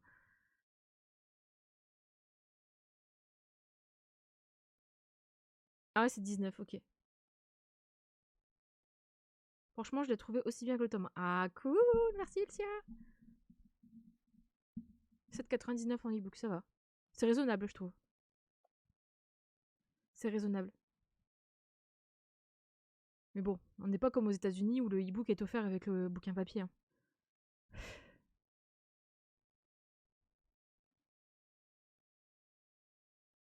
Je viens de voir un tome 1, 2. Moi, il est marqué 23 derrière le mien. Bon. En tout cas, en France, on est radin, c'est pour ça. Ouais, c'est surtout qu'ils ont voulu faire un marché avec le e-book et au final, bon, ça ne marche pas des masses. Euh...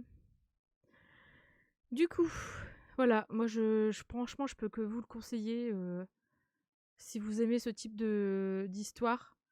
C'est pas de la romantaisie. Moi, je verrais pas ça comme de la romantaisie en fait. Ah, c'est trop bien ça, Stéphanie, je savais pas. Je me souvenais plus que ça fonctionnait avec eux comme ça.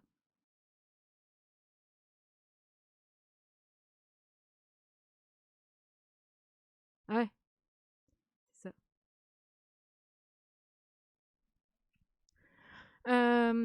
Donc voilà. Moi, je vous le conseille. Le petit dernier, c'est une lecture audio que j'ai repris. Et je l'ai pas terminé, hein, c'est une lecture en cours. C'est une lecture en cours, j'en ai déjà parlé la dernière fois. Et j'ai un petit peu avancé, donc je peux vous en parler un peu plus. C'est celle qui devint le soleil de chez Brajlon, et c'est de Shelley Parker Chan. Faut pas dire, y a pas à dire, faut pas craquer, mais enfin, y a pas à un. Le livre là, chez Brajlon, il est trop beau. Et au final, 25 balles, bah, c'est pas cher par rapport au relié qu'on achète de Saxus à 29 €, quasiment 30 €, hein. Il est magnifique, je trouve. À chaque fois que je mets à jour mes chapitres, je suis là en mode oh, t'es beau. Du coup, ouais, j'ai avancé dans ma lecture audio de Celle qui devint le soleil. J'avais dit la dernière fois que c'était pas Byzance en audio, donc moi je vous le conseille, je vous le conseille pas. Je vous le conseille pas en audio. Celui-là, je m'attire pas du tout malgré sa beauté. Je comprends. Parce que moi, en fait, je passe un bon moment en audio, mais en fait, je pense que ça va pas forcément être la lecture de l'année. Je l'ai acheté parce que je le trouve magnifique et je m'étais dit, bon, bah allez, tu vas tenter. parce que c'est de la high fantasy, donc je voulais vraiment fantasy pure, etc. C'est vraiment de la fantasy pure. Mais après, voilà, je comprends en soi que qui peut. En fait, je pense qu'en fait, il y aura peut-être beaucoup de personnes qui l'ont acheté pour sa beauté et enfin, ou qui l'ont acheté parce qu'elles pensaient que ça allait leur plaire. Et en plus de ça, bah, le fait qu'il soit beau fait que, bah voilà, tu craques plus facilement, mais qui vont être ultra déçus. C'est pas de la fantaisie classique. Enfin, c'est pas de la fantaisie. Si, c'est de la fantaisie classique, mais c'est pas de la fantaisie euh, que tu peux lire partout, je trouve. C'est vraiment quelque chose d'assez particulier, moi je trouve. En plus de ça, tu es dans un univers en Chine en 1345, il me semble. Donc avec tous les termes chinois, enfin il n'y en a pas énorme, mais il y en a quand même. Moi j'avoue qu'en audio, là, il y a des... j'ai seulement... Ouais, 1345, c'est sur une période, en fait, plusieurs périodes. Il y a des termes, j'ai seulement capté là, ça y est, que le personnage principal, c'était ça, son prénom. Enfin, pour dire. J'ai lu du coup l'équivalent de 111 pages, je suis arrivée au chapitre 7, donc je suis arrivée... voilà, j'approche tout doucement de la moitié, et encore, hein, tout doucement. Concrètement, là, au niveau du résumé, je vais peut-être vous le donner quand même. On est sur un village qui est rongé par la famine au début du livre, hein. Au cœur d'une plaine poussiéreuse, 2 enfants reçoivent chacun une destinée. Le garçon est promis à la grandeur, la fille au néant. Franchement, ça, c'est comment dire, c'est ça passe très vite au début, cette chose-là. Ça passe très vite. On sait qui est qui, nanana, boum, et puis voilà. En 1345, la Chine est soumise du coup à la cruelle domination mongole. Pour les paysans faméliques des plaines du milieu, la grandeur n'existe que dans les contes. Quand la famille Zhou apprend que Shangba, leur 8e fils, est promis à un fabuleux destin, tous peinent à imaginer comment s'accomplira ce miracle. En revanche, nul ne s'étonne que la 2e fille des Zhou, fine et débrouillarde, soit promise au néant. Mais lorsqu'une attaque de hors-la-loi les laisse orphelins, le fils se laisse mourir de chagrin. Prête à tout pour échapper à sa fin annoncée, la jeune fille endosse l'identité de son frère afin de devenir novice dans un monastère. D'ailleurs, j'ai beaucoup aimé ce passage dans la première partie du livre. C'était vraiment bien foutu et je trouve qu'en audio, ça rendait super bien. Je trouve que la narratrice lit très bien, elle met le ton et tout, ça colle super bien. Là, poussée par un impérieux désir de survivre, Zhou apprend qu'elle est capable de tout, même du pire, pour déjouer sa destinée. Lorsque son sanctuaire est détruit pour avoir soutenu la rébellion contre les Mongols, Zhou saisit cette chance pour s'emparer d'un tout autre avenir, la grandeur abandonnée de son frère. En fait, c'est même pas... Enfin, ça me fait penser à Mulan, mais c'est même pas Mulan, en fait. Mais on a un peu, ouais, dans ce... En fait, je sais pas comment expliquer ça, j'ai eu l'impression... En fait, en écoutant l'audio, j'ai l'impression de voir un film de samouraï ou quoi, un film asiatique, en fait. Et c'est assez particulier parce qu'en fait, bah, tout est en chinois, enfin, les titres et les noms des villes et tout, nan. Et du coup, heureusement que je le lis pas en papier parce que je pense que je me serais perdue. Par contre, en audio, il faut être bien accroché, il faut être concentré parce qu'il y a quand même beaucoup de détails, surtout au début. Et je commence seulement à m'y plaire. Là avec comment dire, après l'histoire du monastère, etc. Pour vous dire que ça prend du temps, quoi. Ça prend du temps. Franchement, c'est de la fantaisie, mais vraiment fantaisie historique, en fait. Et, et c'est pour ça, je pense qu'il va pas plaire à beaucoup de monde. Oui, mais bon, oui, c'est un manga aussi, Kingdom. Mais oui, je vois. Là, c'est pareil, c'est ça. C'est Xu, Yuao, enfin, il y a plein de trucs comme ça. Et j'avoue, je retiens pas toutes les villes et tous les quartiers, les machins. Voilà.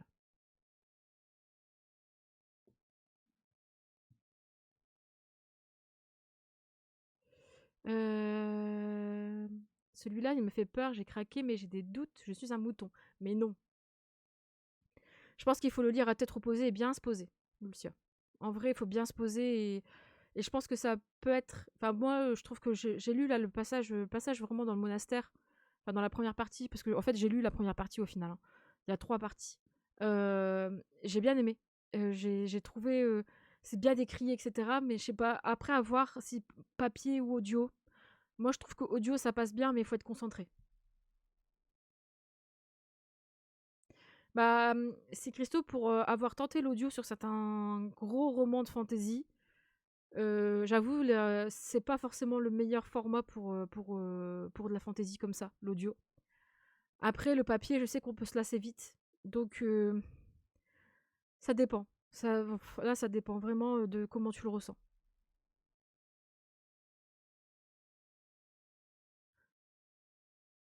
Ah ouais, Stéphanie, j'avais pas vu ça, qu'ils étaient à 28 € pour leur brochet. Oh, c'est cher. Bah, de toute façon, j'ai vu que tout allait augmenter, hein, apparemment. Déjà, les mangas, je sais pas si vous avez vu, mais il y a beaucoup de maisons d'édition qui ont apparemment adapté leur prix à l'inflation et qui ont augmenté leur prix et qui l'ont adapté aussi à la pénurie de papier, quoi. Donc bon, les mangas, ça va piquer aussi, je pense. Bon, après, moi, j'en achète plus beaucoup, mais j'ai failli en acheter hier. Mais j'ai été raisonnable. Il y a un nouveau Sanderson qui sort collector mercredi pro, mais 29 €. Ouais, après, à voir comment il sera, Fanny. Mais à mon avis, il sera pas non plus. Mais ça, ils surfent tous sur la même vague, hein, on va dire.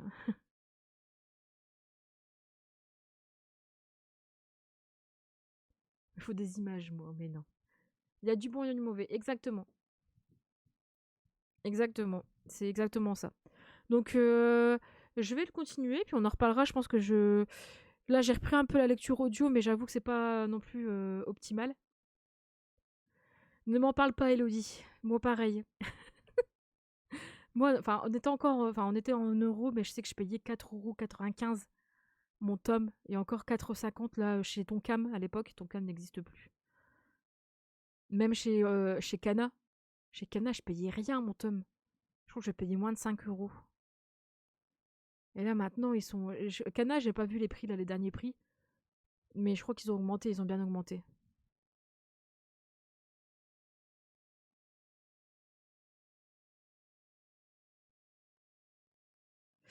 Mais donc je vous en reparlerai. Après, j'ai pas. Mais non, 32,90 €. C'est une blague. C'est cher. Bah eux, ils vont se faire cuire un œuf, hein, je vous le dis. J'ai hier en librairie, j'ai vu les dernières sorties là. Il y avait Terre brisée, enfin Terre brûlée. Il y avait qu'est-ce qu'il y avait d'autre? Il y avait Skyhunter, mais bon, moi il m'intéressait pas. Et franchement, Terre brisée, j'allais dire Terre brûlée. Euh, je sais pas si je vais l'acheter, j'en sais rien, mais je pense que je vais attendre en poche. Je l'ai regardé, il y avait plein, plein, plein de tomes en relié, alors que ça fait une semaine qu'il est sorti. J'ai l'impression que les gens ils en ont un peu marre aussi de leur truc, mais en tout cas, il y en avait plein. Il en restait plein, plein, plein. Ils avaient un stock de malades. Ou à moins qu'ils ont fait plus de stock. Oui, ça a abusé, ouais. Ah bon, de toute façon, c'est mort. Les reliés, c'est des sagas que j'ai commencé et basta, quoi. On verra pour eux. Ou sinon, celle qui me hype un peu, bah, comme là, le Holy Black qui sort fin du mois. Puis ouais, la qualité.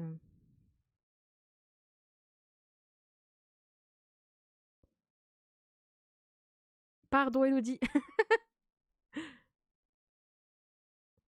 Ouais, non, mais je comprends, hein. Moi, je me freine aussi, maintenant. En plus, je me suis dit, celui de Le Terre brisée, en vrai, il va sortir en poche dans 1 an et demi. Même pas. Parce qu'il sort quand même assez rapidement en poche, je trouve. Moi, je préfère attendre. Et voir déjà les premiers avis et tout. Donc oui, celui-ci, je vous en parlerai quand j'aurai continué. Faut que je me réinjecte des moments en fait de lecture audio. C'est tout. C'est juste qu'il faut que je fasse ça. Là, je l'ai fait parce que voilà, j'avais du temps et tout, mais faut que je retrouve du temps. Et après, le petit dernier, bah, c'est une lecture commune. Et je sais pas il doit y avoir aussi quand même des personnes qui font la lecture commune là, il me semble, dans le chat. Ah, Fanny, ne m'en parle pas. Je rage déjà assez sur leurs titres, leurs traductions qui sont dégueulasses.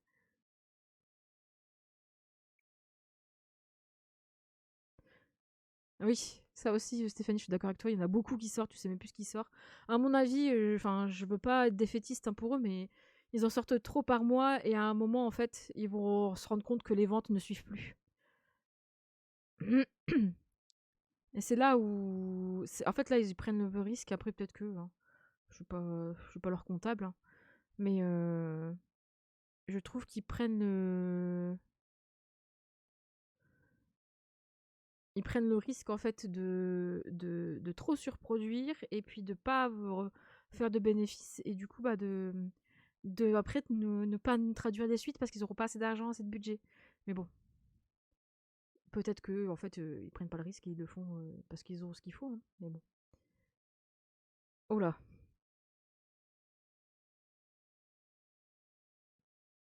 Oui, il est beau, je suis d'accord avec toi. Enfin, il est très joli. Mais merde. Moi, je préfère. Je me dis bon. Est-ce que je vais aimer? En fait, maintenant, je me pose la question, est-ce que je vais aimer, etc. Je suis plus prudente. Ouais, je suis comme toi, Ulcia, moi. Bah écoute, Gwen, tu nous diras ce que t'en penses. Il me semble que Charlène va le lire aussi, mais je suis curieuse parce que pour moi, comme je le disais au live de sortie livresque là, pour moi, c'est un dupe du Seigneur des Anneaux. Hein. C'est un Seigneur des Anneaux version young adulte. Enfin, on va dire new adulte. Allez, je vais être gentil. Pour moi, c'est la même chose. Il y a un ennemi, il arrive en terre, enfin dans les terres brisées du coup, enfin, dans les terres je ne sais quoi. Et il y a différents peuples, différents représentants de chaque peuple qui vont se réunir tous ensemble pour aller combattre le grand méchant. C'est exactement du Seigneur des Anneaux. Et s'il manque plus qu'un artefact et c'est bon.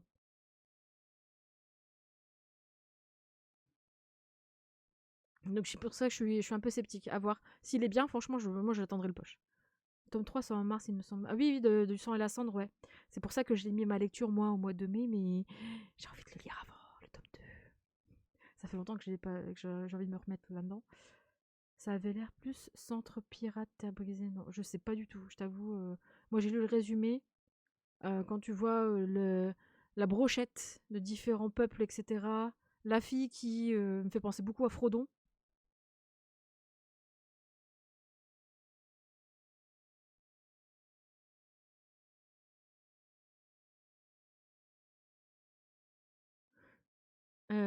Oui, je suis d'accord avec toi, c'est Christoba. D'ailleurs, on va passer au petit dernier, allez.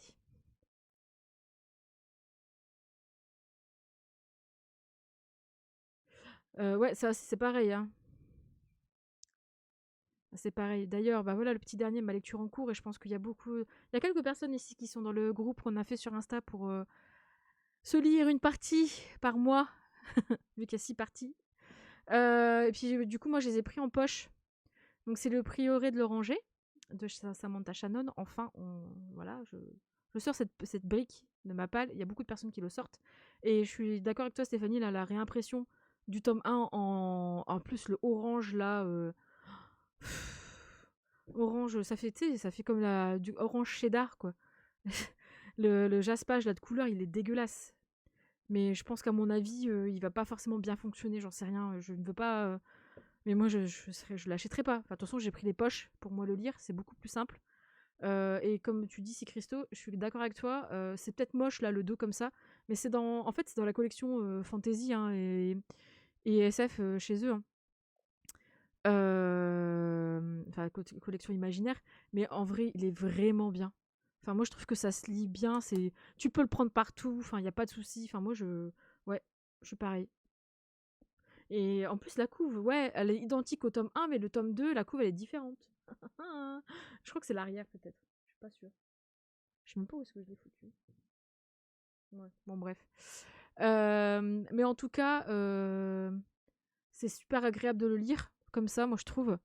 Et du coup, je sais pas s'il y a des personnes qui sont dans le groupe, là, de la lecture commune, mais du coup, pour le mois de janvier, on se lit la première partie. Qui, moi, fait l'équivalent de ça, en fait, dans la version poche. Donc, j'ai lu 107 pages. Je suis arrivée au chapitre 7, je crois. 6. Chapitre 6, voilà. Dans le tome 1 en poche, bon à savoir, il n'y a que 2 parties. La plus grosse partie du livre, c'est la partie 1. Donc là, c'est la partie 1.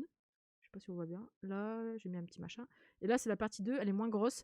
Et du coup, les 4 autres parties sont dans le tome 2. Donc les autres parties sont beaucoup plus petites. Donc je pense que ça va être hyper agréable à lire ça en plusieurs parties. Et voilà, donc on a déjà échangé nous dans le groupe avec toutes les filles qui sont dedans, qui l'ont commencé. On a à peu près le même avis. C'est que moi, les premiers chapitres, j'étais là en mode je pige rien, je capte rien, au secours. Ouais, c'est ça. Moi, je ramais un peu aussi. Là, ça va un peu mieux. Je sais pas où t'en es arrivé, Ania, mais moi, je ramais, mais maintenant, ça va un peu mieux. Je l'ai pas dit dans le groupe ce matin, faut que j'envoie un petit message. Mais j'ai passé un certain chapitre qui me commence à me mettre un peu. Ouais, bah c'est 7. Ah oui. En fait, moi, il y a j'ai peur que j'ai l'effet chapitre que j'aime pas. Et ça me fait flipper. Si ça fait ça, comme dans un autre livre que j'ai lu de chez De Saxus, je vais péter un câble. Non, c'est pas encourageant. Désolé. C'est pas encourageant parce que c'est vrai que le début, je pigeais rien. En plus, en plus de ça, alors il y a des maps. Il y a une map là, comme ça, et il y a une map là. Et en fait, de ce que je comprends, c'est qu'ils ont pas réussi à mettre tout sur la même carte. Du coup, bah, je galère. Je galérais. J'essaye de plus en plus de regarder la map quand on est dans un chapitre où on est ailleurs pour comprendre où est-ce qu'on est. C'est limite la première fois que je fais ça. Je sens que ça va être un univers très très très très, très dense. Après, ça se lit quand même, mais au début, j'arrivais pas à savoir qui est qui. Je suis un peu comme toi, Agnès, j'étais comme ça au début. Là, ça commence seulement à arriver. Ça commence seulement. C'est-à-dire que je sais qui est un personnage là qui est à l'ouest. Ouais. À l'est, je sais qui est qui à l'est. Mais après, je t'avoue, euh, après, voilà, faut que je continue. Je pense qu'il faut qu'on continue pour savoir en fait un peu plus. En fait, on est en train de seulement déceler un peu les enjeux par-ci par-là. Il y a déjà eu un lien entre l'Est et l'Ouest. Je sais pas si t'as remarqué aussi, mais moi j'en ai déjà vu un là. Et par contre, niveau écriture, je trouve que ça se lit bien, ça se lit, c'est fluide, enfin, je trouve que ça va. Franchement, je m'attendais à quelque chose de lourd. C'est pas lourd. Je m'attendais à quelque chose un peu de l'acabit du Seigneur des Anneaux en fait. Mais ça ne l'est pas. C'est plus vraiment de la high fantasy pure, là, où il y a beaucoup de descriptions des personnages qui arrivent comme ça. On est plongé direct dans l'univers, il n'y a pas de. Enfin, voilà, sans gilet de sauvetage, quoi. Et je pense qu'on va commencer à s'habituer à certains personnages, et puis pouf, arrivé dans notre livre, on va passer sur d'autres. Je suis pas sûre. Pas certaine. Mais là, pour l'instant, on n'est que sur l'ouest et l'est. Et moi, ce qui m'a perturbé avec les cartes, c'est que à un moment, je vais vous montrer parce que j'étais là en mode, tu te fous de ma gueule. À un moment, on est dans un chapitre qui s'appelle Est, non, Ouest, et on parle de ça là. Mais je suis désolée, ça pour moi c'est le Nord, c'est pas l'Est, l'Ouest, pardon. Putain, je sais même plus où j'en suis. Moi. C'est pas l'Ouest. Donc on parle d'une ville qui est sur la petite île là au Nord. Excusez-moi. Donc j'ai un peu de mal à me repérer sur la map quand même. Mais, mais pour l'instant, ça va. J'avoue, c'est pas la grande folie. On nous a dit, moi, on m'a dit qu'il fallait. Ouais, c'est ça, ouais. Enfin, moi, on m'a dit qu'il fallait quand même passer quand même quelques pages pour se mettre dedans. Moi, n'attire pas du tout. J'avais regardé vite fait en librairie, j'ai vu quelques passages, j'ai trouvé que la lecture était lourde. En vrai, Sandrine, moi, je trouve pas. Franchement. Je trouve pas. Enfin, je trouve ça bien écrit. Après, oui, c'est de la description, c'est de la fantaisie, de toute façon, donc t'auras forcément. Mais je m'attendais à plus de lourdeur et plus de termes particulier et il y en a pas. Donc pour ça, je suis contente. On verra comment ça va évoluer. Pourtant, il y a un glossaire à la fin, non? À moins que je l'ai fumé. Ah si, il y a un glossaire. Bon, je regarderai peut-être. Mais bon, on sait ce que c'est un écuyer. Pourquoi elle a mis un glossaire comme ça? Personnage non humain. Ouais, il y a des trucs. Peut-être ça pourrait t'aider à la fin, Anya. Il y a des choses. Euh... C'est les personnages en fait qui sont dans le livre. Il y a tout est noté à la fin. Personnages de l'Est, du Sud, de Nana, du narrateur. Ouais, je pense qu'on va peut-être s'y faire, hein. Je suis pas prête de sortir de ma palle celui-là. Heureusement que je l'ai acheté en poche. Oh non, Lucia, faut pas dire ça. Mais fais le challenge avec nous. Fais la lecture commune avec nous. Une fois passé la première partie, je pense qu'après ça va rouler tout seul.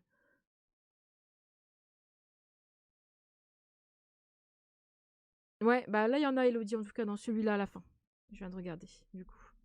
Pour moi, ça reste assez flou. Je me souviens qu'un seul personnage. Moi, je m'en souviens d'autres. Mais c'est vrai que je suis incapable de te dire où ils se trouvaient. À un moment, j'étais là en mode waouh, ils sont où, qu'est-ce qui se passe et tout. C'est que le début après, hein. Moi, j'ai lu 100 pages. Ça commence seulement à rentrer, pour dire. Mais ça va vite à lire, je trouve. Je vais plus tenter par Bonne Season qui est en poche aussi. Bah ouais, moi je l'ai acheté j'avais en grand format donc il a l'air pas mal aussi. Bah, en fait, j'ai retrouvé sa plume hein, parce que j'avais commencé Bonne Season, moi j'ai retrouvé sa plume, je trouve que elle écrit très bien. Enfin, c'est très enfin c'est bien, c'est franchement il y a pas de les mots sont bien employés et tout, je trouve ça bien. Franchement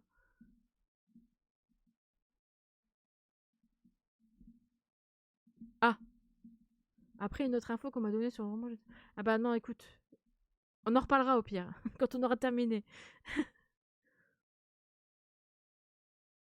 Ah ouais, c'est chiant, oh, mince. Au pire, tu l'imprimes. Tu l'imprimes. Ah oui, j'avais oublié ça, c'est vrai. Ouais, c'est vrai que heureusement d'un côté que je me suis pris la version poche. En plus, j'ai la bricasse aussi, hein. Non mais moi je dépense des sous là pour relire cette bricasse. Mais moi mon objectif là, c'est vraiment de j'aimerais bien le terminer avant fin janvier ou sinon je fais une pause, arrive à la moitié de la partie et je lis autre chose pour pas trop comment dire, me dégoûter et comme ça après je finis le mois avec la fin de la partie. Je ne sais pas encore. Parce que j'ai envie de lire d'autres trucs en fait. Le fait de lire le Royaume du Nord, ça m'a reboosté. Ça m'a fait du bien de relire comme ça et puis de passer un super bon moment de lecture et tout. Donc ça m'a reboosté. J'ai plein de livres dans ma palle qui me font envie et du coup, je suis en mode fringale de lecture quoi. Et c'est vrai que là, bah, boum. Ah, c'est pas bête ça. Ah, je vais peut-être faire ça parce qu'il y a combien de chapitres dans le. Attends, on est le 20, on est le 8. Il y a combien de chapitres? 22. Donc du coup, je suis arrivée. Il reste combien de jours? Il reste 22 jours en fait là pour le mois de janvier d'ailleurs. Oh, mais je peux faire ça aussi. C'est pas bête ça, Anya. Merci. C'est vrai, je vais t'amener quand même mon chapitre 7. Hein, parce que je l'ai commencé ce matin, mais je l'ai pas terminé. Eh oui, ouais. Parce que du coup là, si je fais.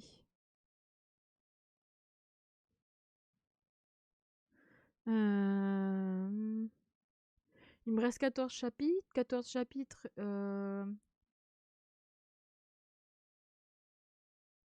Bah ouais, en fait, je peux en lire un tous les jours ou un tous les 2 jours. Merci Anya. Je pense que je vais me faire ça. Comme ça, je vais pouvoir commencer autre chose aussi. J'ai une fringale là. J'ai envie de lire des trucs qui sont dans ma palle depuis perpète. Depuis perpète. Euh... Tentez-moi aussi de finir. Bah oui. Tente. Viens, Ulcia, viens. Je sais pas si t'es déjà dans le groupe, mais viens, n'hésite pas. Il y a quelques personnes qui disaient aussi qu'elles étaient un peu. Bah, on a tous, quasiment toutes le même ressenti. Il y a une personne, je crois que c'est Myrtille, qui a terminé. Elle a terminé, je crois. Euh... Ouais, il y a une personne qui me disait, bah, du coup, que pareil, elle a 70 pages, mais doucement, et elle a du mal à rester dedans longtemps. Donc, pour dire, on a tous la même sensation. Pour moi, c'est pareil, j'ai du mal à suivre. Ça, c'était toi, Anya. Alors, Myrtille, qui, elle, a terminé, elle dit, j'ai fini la première partie, j'aime beaucoup. Après, je connais déjà la plume de l'autrice qui ne donne pas tous les tenants et aboutissants de suite. Elle aime prendre son temps. Finalement, ça avance pas mal dans cette première partie. Perso, je vais me faire un petit résumé pour ne pas perdre le fil quand je reprendrai la lecture. C'est assez fourni comme univers et beaucoup de noms à retenir. Mais quand tu as lu Game of Thrones ou Tolkien ou Robin Hobbs et commencé le cycle de Rochard, ça passe crème. Effectivement. Ouais, c'était toi. Mais oui, en fait, il faut. Je pense qu'il y a moyen. En vrai, il y a moyen. Il y a moyen. On va y arriver. On va y arriver. Un chapitre par jour, ça devrait le faire. Merci Anya pour la technique. Bah écoutez, du coup, c'est fini. Hein. J'en ai plus d'autres. Voilà. J'ai épuisé mon stock pour l'instant. Donc la suite au prochain épisode. La suite au prochain épisode. De toute façon, je pense que vous allez entendre parler du prieuré et de celle qui devint le soleil assez régulièrement dans les updates. Hein, parce que je pense que c'est des livres que je vais traîner tout le long de l'année. Enfin, pas tout le long de l'année, mais une bonne partie quand même du restant de l'année. Et puis bah du coup, bah, je vais peut-être me commencer autre chose là. La fille qui pense qu'à ça. Mais c'est vrai que c'est bien d'alterner. C'est vrai que la technique là, elle est pas mal. C'est pas mal, c'est pas mal. Bah écoutez, je vais vous laisser. Je pense que ça fait un bon petit live, ça. Ouais, 1h30. 1h30, ça va. Je vous remercie en tout cas d'être passé, d'avoir été très nombreuses comme d'habitude. Enfin, très. Tout est relatif, mais d'être nombreuses et puis d'échanger. C'est trop bien. C'est trop bien. La semaine prochaine, je vais mettre le planning sur Insta. Par contre, la semaine prochaine, il y aura sans doute plus de jeux que de bouquins. D'ailleurs, ça je voulais le dire, mais il faut que je le dise maintenant. Et je vais aussi partager sur Insta, mais le live que j'ai fait avec les Lego Harry Potter, donc sur Switch, je pourrais pas le mettre sur YouTube en rediff. Donc si vous l'avez pas vu, vous avez envie de le mettre en fond quand vous faites autre chose. Sachez que il sera dispo que sur Twitch parce que si je le mets sur YouTube, je vais me faire démonter par YouTube parce qu'en fait c'est la BO des films. Donc YouTube va me dire tu te fous de ma gueule là, tu peux pas utiliser la musique des films. Alors que c'est un jeu, hein. C'est le jeu qui utilise la musique des films. Bref, entendons-nous. Mais en tout cas, je vais le laisser que sur Twitch. C'était un peu la cata. Je le cache pas parce que j'ai recommencé le comment dire le enfin j'ai commencé je suis seulement arrivée à l'année 2, donc la chambre des secrets, et je me souvenais plus des touches et tout. Enfin, il est pas non plus enfin je vous spoil pas le live, mais il est pas non plus très gentil ce jeu avec moi. Enfin, c'est juste que ça faisait longtemps que j'avais pas joué à un jeu Lego. Mais en tout cas, le rediff est dispo sur la chaîne Twitch, mais pas sur YouTube, elle le sera pas. Voilà. Et donc du coup la semaine pro, je pense que je vais terminer l'année 2 d'Harry Potter en Lego. Mais non, mais non. Mais non quoi. Et je pense aussi qu'on se fera un live sans doute avec Charlène avec les Sims, on avait dit. Fallait qu'elle m'aide. Faut qu'elle m'aide à virer les gothiques pour que je donne une maison à Rissand des Fers. Parce que j'ai fait Rissand des Fers du coup en Sims la dernière fois. Et il faut que j'améliore ça. Comme ça fait longtemps, c'est normal que tu galères. Mais oui, bah oui. Ah ouais, ça faisait depuis 2019 que j'avais pas joué au jeu Lego. Hein.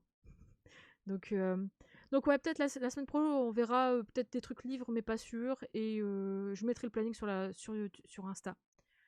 Et aussi, il faut que je me fasse la ligue dans Pokémon, là.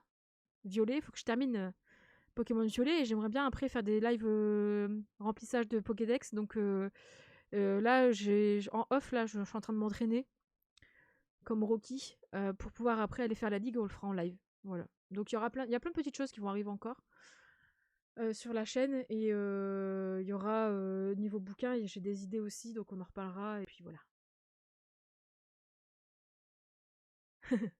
Ouais, le live Sims, bah, de toute façon, je vais voir avec Charlène, hein. C'est dispo. Ça sera peut-être le week-end prochain. Je vais voir, de toute façon, je vous mettrai le planning sur Insta. Mais faut que Charlène, elle m'aide. Parce que là, vu la baraque qu'ils ont, là, les deux cocos, là, ma famille de la montagne. Je sais pas pourquoi je les ai achetés, je les ai appelés de la montagne en plus. Donc c'est Fer et Rissante de la montagne. Mais et du coup, bah ouais, ils ont un peu une maison de merde. Mais c'est vrai que les sous, il y a pas de sous quoi. Il faut les Sims, ceux-là, c'est maintenant, c'est plus du tout pareil quoi. Enfin, j'ai l'impression que t'es obligé de les faire avoir une vie sociale et tout pour avoir du pognon quoi. Enfin, c'est un peu comme nous en fait au final, hein. Et les faire travailler. Ouais, c'est vrai qu'avant, moi, je les faisais pas travailler du tout. Ils vivaient dans la maison et puis basta quoi. Bon, Charlène, elle les torture, mais bon, moi non. Bon, bref, du coup, je mettrai tout ça sur Insta. En tout cas, merci d'être passé, c'était trop cool. Et puis, je vous dis à très vite. Bon week-end, enfin, surtout bon dimanche, parce que le week-end il est quasiment terminé. Non. Bon dimanche, bonne lecture, profitez bien, et puis on se dit à très vite. Des bisous!